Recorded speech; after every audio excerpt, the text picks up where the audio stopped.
Hello, नमस्कार. श्री स्वामी समर्थ. सगळ्यांचं माझ्या यूट्यूब चॅनलमध्ये पुन्हा एकदा खूप खूप मनापासून स्वागत. तर आषाढी एकादशी 2025 ही आपली 6 जुलै रोजी आहे. वर्षभरात तसं तर आपल्या 24 एकादशी येत असतात आणि जर अधिक मास असेल तर 26 एकादशी असतात. तर वर्षभरात 24 एकादशीचं व्रत आपण आपल्याकडनं करणं शक्य होईलच असं नाही.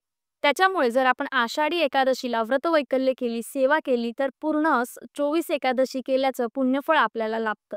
तर आषाढी एकादशीला आपल्याला बऱ्याच अशा सेवा करायच्या असतात. या दिवसापासून चातुर्मास सुद्धा प्रारंभ होतो. ते देवउठणी एकादशीपर्यंत 4 महिन्याचा चातुर्मास असतो. तर या कालावधीमध्ये भगवान विष्णूंना प्रसन्न करण्यासाठी आणि भगवान विष्णूंची जास्तीत जास्त अशी सेवा आपल्याला या कालावधीमध्ये करायची असते. तर या दिवशीच काय तर वर्षभरात सुद्धा आपण भगवान विष्णूंना प्रसन्न करण्यासाठी बऱ्याच स्तोत्रांचं, मंत्रांचं पठण करत असतो. त्याचबरोबर आपल्याला सगळ्यांना माहिती आहे तुळस. तर तुळस ही भगवान विष्णूंना अतिप्रिय आहे. तर या दिवशी आपण तुळशीची आवर्जून पूजा करत असतो. पण सगळ्यात महत्त्वाची गोष्ट म्हणजे आपण तुळशीला दिवा लावू शकतो, हळदी-कुंकू करू शकतो. आपण तुळशी मातेंचे मंत्र, स्तोत्र पठण करू शकतो. पण एकादशीच्या दिवशी, आषाढी एकादशीच्या दिवशी आपण तुळशी मातेला जल अर्पण करायचं नसतं. अर्थातच त्यांना पाणी वाहायचं नसतं. कारण आषाढी एकादशीच्या दिवशी तुळशी मातांचा सुद्धा उपवास असतो आणि त्यांचा निर्जळी उपवास असतो.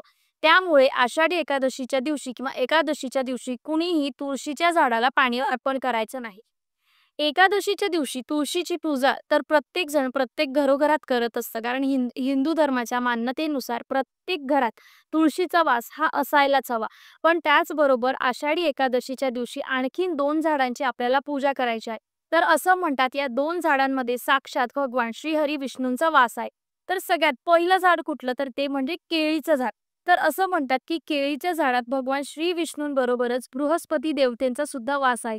तर बृहस्पती देवांची जर आपण पूजा केली तर साक्षात आपलं गुरुबळ जे आहे ना ते अगदी मजबूत होतं. तर गुरुबळ मजबूत करण्यासाठी सुद्धा आपल्याला केळीच्या झाडाची एकादशीच्या दिवशी आवर्जून पूजा करायची आहे. तर केळीचं झाड जर तुमच्या घरात असेल तर अतिउत्तम किंवा मग तुमच्या आजूबाजूला सोसायटीमध्ये किंवा तुमच्या परिसरामध्ये जिथे कुठे केळीचं झाड असेल तर तिथे जाऊन तुम्हाला केळीच्या झाडाची पूजा करायची आहे. तर पूजा कशी करायची तर सगळ्यात आधी केळीच्या झाडाला तुम्ही जल अर्पण करू शकता. तुळशी माताचा उपवास असतो त्याच्यामुळे तुळशी मातेला तर आपण जल अर्पण करू शकत नाही.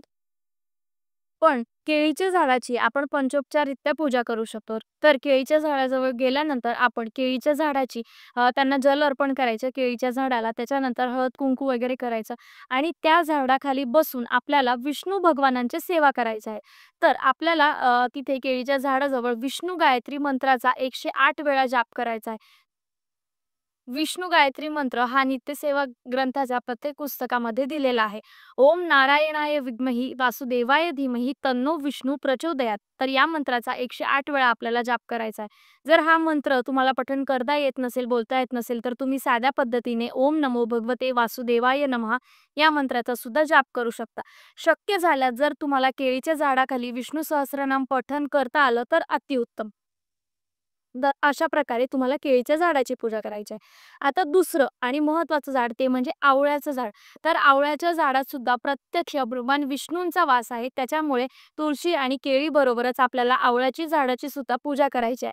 तर तसं सांगितल्याप्रमाणे आवळ्याचं झाड जर तुमच्या घरात असेल तर अतिउत्तम किंवा मग तुमच्या आजूबाजूच्या परिसरात जिथे कुठे आवळ्याचं झाड असेल तिथे तुम्ही जाऊन आवळ्याच्या झाडाची सुद्धा अशाच प्रकारे पूजा करायची आणि भगवान विष्णूंच्या सेवा तुम्हाला तिथे बसून करायची.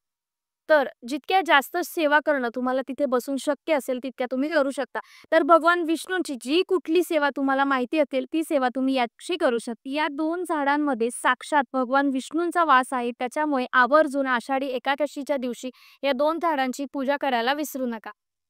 झाडांची पूजा तर आपण करणारच आहोत, पण पर्यावरणाच्या दृष्टीने जर तुम्हाला ही झाडं लावणं शक्य होत असेल, तर तुम्ही आषाढी एकादशीच्या दिवशी हे झाडंसुद्धा तुमच्या आवारात, तुमच्या परिसरात नक्की लावण्याचा प्रयत्न करा.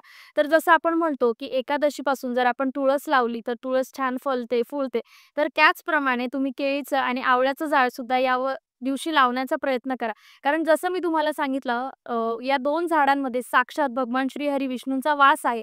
तर ज्यांच्या कुणाच्या परिसरात ही झाडं आहेत ना, ती लोकं खूप लकी आहेत. कारण ज्यांच्याकडे फ्लॅट सिस्टमच्या घरात तर हे शक्य होत नाही. पण ज्यांचं छान घर आहे, ज्यांच्याकडे ही झाडं आहेत आणि जी ही झाडं लावू शकतात, तर त्या झाडांमध्ये साक्षात विष्णूंचा वास आहे. तर साक्षात विष्णू भगवानांची कृपा तुमच्या घरावरती राहील. तर आवर्जून तुम्ही ही झाडं लावायला विसरू नका आणि ज्यांना कुणाला शक्य होत नसेल, तर त्यांनी पूजा तरी नक्की करण्याचा प्रयत्न करा. तर आजचा व्हिडिओ आणि माहिती सेवेची तुम्हाला आवडली असेल, तर व्हिडिओ लाईक करा.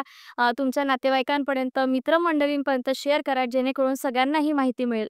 आपण पुन्हा भेटूया अशाच एका नवीन आणि माहितीपूर्वक व्हिडिओसोबत. तोपर्यंत सगळ्यांना श्री स्वामी समर्थ. नमस्कार.